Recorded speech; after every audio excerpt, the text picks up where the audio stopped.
it's Kat Bambini from Peace Point Productions, and today I want to talk about what to expect from a narcissist.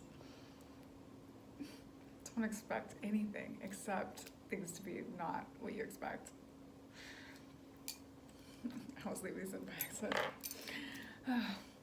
There's always something off in my videos, and I keep it that way because narcissists like it to be perfect. Expect them to want things their way. Expect them to tell you what to do. Expect them to be bossy. They're pretty bossy. They tend to be bossy as a whole. Expect them to extract information from you. They'll ask lots of questions about you, your past, especially your childhood. If somebody you just meet is asking you all about your childhood and your trauma and your past, do not be excited to tell them that story. Just keep that to your therapist. Keep that in a private place. Don't follow my example. You don't want that stuff out there. My stuff got out there when I was like 15 because I was in a program in Jamaica, and so I've always been on the web since that time with my story of being a troubled teen. So I just say whatever I say. I write confessional poetry, stuff like that, but I wouldn't share any of that stuff with a narcissist. I would definitely suggest that you don't become a confessional poet if you're with a narcissist, because they will use this information to hurt you. Anything that you tell them in confidence that's just between you and them, expect them to not keep that a secret, especially when you leave. Expect them to not tell the truth when you leave. Expect them to point out when you are calling out their behavior that you're the abuser. Expect them to call anything you do in retaliation, like punching, anything like that, you're violent. So they do get tips from Why Does He Do That by Lundy. I swear they all read this book. It's a book about violent abusers, men in particular. Women narcissists are different. There's a lot of videos out there on female narcissists and their particular issues. I was talking with a friend who hosts a radio show, and he was, shout out to Wounded Empathetic Thoughts, and he was talking about women and how they generally can do the crybaby thing, like, oh, poor me, take care of me. And I didn't think about that. So could be a pity play. There's a pity play with both sexes. That's a huge one. And the biggest thing that will keep you in the relationship is that pity play. You don't want to fall for it, because they'll definitely call you up. If you leave, they'll just say that they're lonely. They need you there. Like, they're probably dating other girls or boys. They have a spinning plates, which is having a bunch of people at once, or they're triangulating with you. But they're going to tell you that you're the best. You are the light of their eyes. You're the sun in the sky. You're everything, until they get what they want and then flip. With some of them that I dealt with, I would see the flip almost immediately. It started to become like, okay, do not give them anything, because they're going to expect more. I just didn't understand it, because I would give something and it would be like, okay, now you're gonna give me this regularly. And it's like, no human being ever, you don't expect that you're gonna get something. Life doesn't give you anything. And so when somebody gives you something or helps you out, gives you a hand, be grateful. Narcissists are not grateful. I've made a whole video about that. They use the silent treatment. I've made a video about that. Mind games, I've made a video about that. There is so many facets of how these characters will keep you from getting to know their true identity with the false self. And the false self does not like your authentic self, so expect that your authentic self will be crushed by the narcissist. They'll find a way. They'll flatter, they'll get in, and then they'll put in innocuous comments to alienate you from your friends and family, alienate you from your job, alienate you from anything that's moving you forward in life. They might offer to have you not work. You could stay home. They might offer to pay all the bills. They might spend all your money. They might, it's all different. There's a spectrum with them, from, mild to covert, which is almost like sociopath.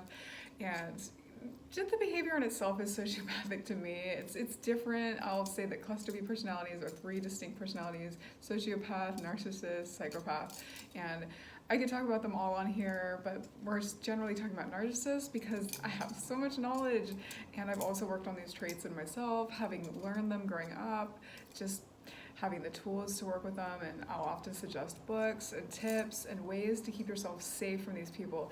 I can also speak about them at work.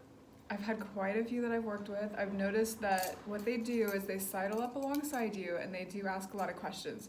So say you're going walking or you're going, to lunch break, they'll ask you a lot of information. This information is what they use around the office to get leverage.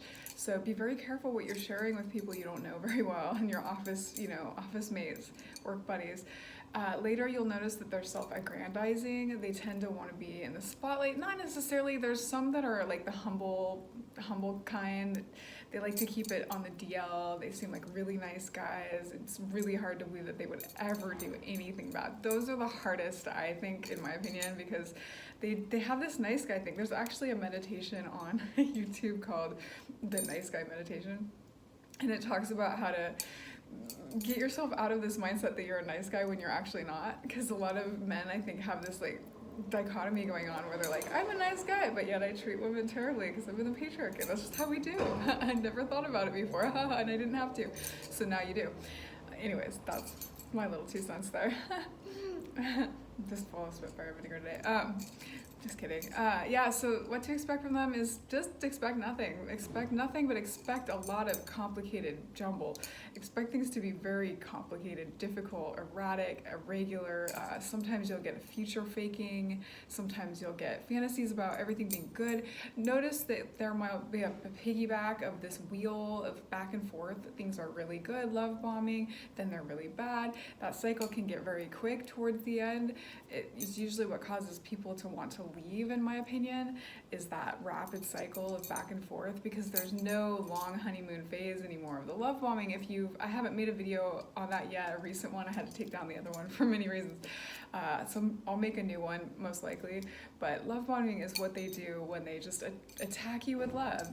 You're the bee's knees. You have never felt like this in the world. And the scary thing is that they spent this time studying you. They were doing an interview. If you look back to the beginning, you'll find that they asked you interview questions and they told you what they were. Most likely they told you what they were. They might have said, I'm a real heartbreaker, or I'm a real asshole, or, something just to kind of, so they have a caveat.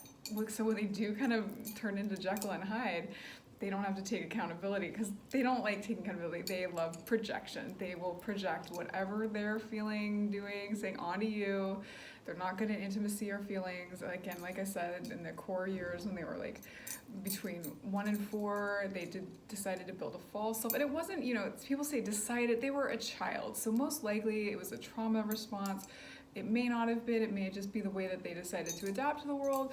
In my opinion, in science, healthy children bond with their parents, get reciprocal facial expressions, they interact, and it's a very, very precious balance that happens. So you never know what could cause it. It doesn't really pay to dig too much into it, because there's a lot of people around the narcissist usually in society, which is why people like me are educating. They're the enablers. Dr. Romani was just talking about this. It was a great video talking about the enablers. Will be like, oh, they didn't mean that. And I've noticed this around a lot of abusers, and I've noticed this for myself as a people pleaser. I would definitely stick up for abusers or narcissists or kind of the bullies. I didn't know. I had no idea. I was like, oh, they're in charge, I gotta stay up for them. And I feel embarrassed now thinking about it, because I would be like, oh, they didn't mean that. No, they meant it, or they wouldn't have said it. Our narcissists don't go around accidentally saying things like, oops, I just have like Tourette's syndrome. That's a different disorder. That's totally different. They choose what they're saying and they think about it a lot, and they will get away with it. That's their game. They love it. They have this little chuckle inside about it. If you look at them, a lot of them are very flat in the eye. It's very cold. It's very scary, actually, if you think about it, because they don't have the warmth that other people have. The warmth that they're getting is from you. And so if you're seeing all the good things and qualities that you're seeing reflected in them, those are from you.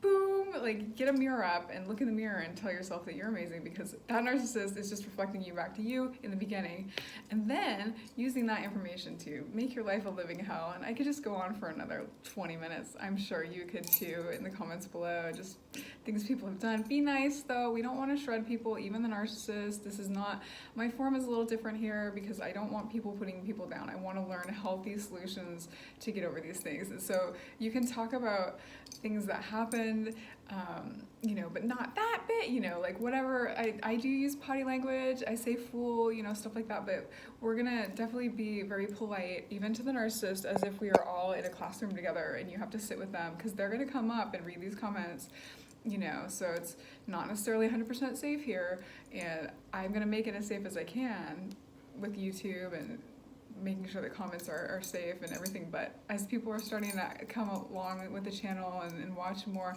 I know that you're gonna have opinions. And so once again, I'm just gonna say this is for the people who are watching regularly, just be careful what you put out there. Just from personal experience, be careful what you put out there, especially if you've got one of these guys floating around, because they will use that information. They will check your emails.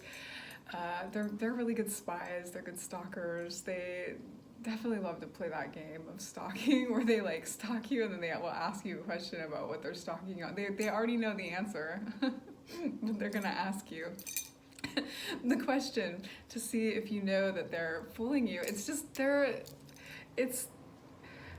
are very, very interesting creatures.